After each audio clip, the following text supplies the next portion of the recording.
গ্রামের মানুষ ভালো থাকুক, সুস্থ থাকুক সকলেই। সেই গ্রামের মানুষকে সুস্থ রাখতে বিনামূল্যে চিকিৎসা শিবির করলো সোশ্যাল কেয়ার ইমপ্যাক্ট। বুধবার এমনই ছবি দেখা গেল দেগঙ্গার পোলতারাটি সপ্তপল্লী খায়রুল স্মৃতি বিদ্যালয় প্রাঙ্গণে। এদিন গ্রামের শতাধিক মানুষ বিনামূল্যে পেল ব্লাড প্রেশার, সুগার, ইসিজি ও স্বাস্থ্য সচেতনতা চিকিৎসার পরামর্শের পাশাপাশি ওষুধ। এই ধরনের গ্রামীণ চিকিৎসা শিবির বিনামূল্যে চিকিৎসা পেয়ে খুশি পোলতারাটি সহ পার্শ্ববর্তী গ্রামের মানুষ।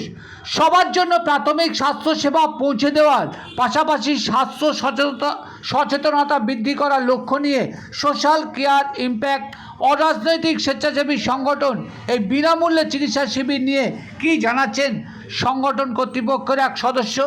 আসুন শুনে নেই। তার পাশাপাশি দেখুন, বুধবার পোলতারাটি গ্রামে শিবির করা হয়েছিল, বিনামূল্যে চিকিৎসা শিবির, আর তা নিয়ে কী জানাচ্ছেন ওই সংগঠন। বলছি, আপনাদের সংগঠন তরফ থেকে দেখছি খুব ভালো উদ্যোগ নিয়েছেন আপনারা, তা হট করে এই উদ্যোগটা কেন? অন্য তো কিছু নিতে পারতেন। অ্যাকচুয়ালি আমাদের এই উদ্দেশ্য হলো অনেক যারা লোকালয়ে গরিব আছে, এরা বড় বড় ডাক্তারকে দেখাতে এরা নানা রকম রোগে আক্রান্ত হয়ে আছে, কিন্তু এরা সেই সুবিধাটা পায় না।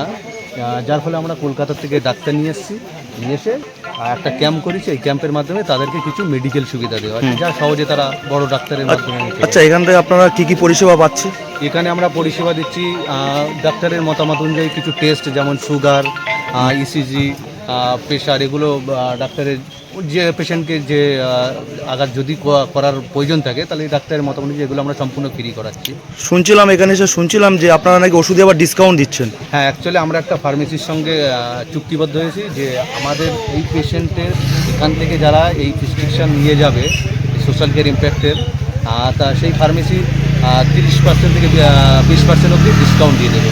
কোনো রকম ওষুধ কমজোরি হলে হবে না, এমন এইভাবে চুক্তি করেছি, যেটা আমাদের বাগজোলা মা ফার্মেসির সঙ্গে আমরা কন্ট্যাক্ট করেছি, মাতৃ ফার্মেসি। আচ্ছা আচ্ছা, তারাই এই সুবিধাটা দিবে।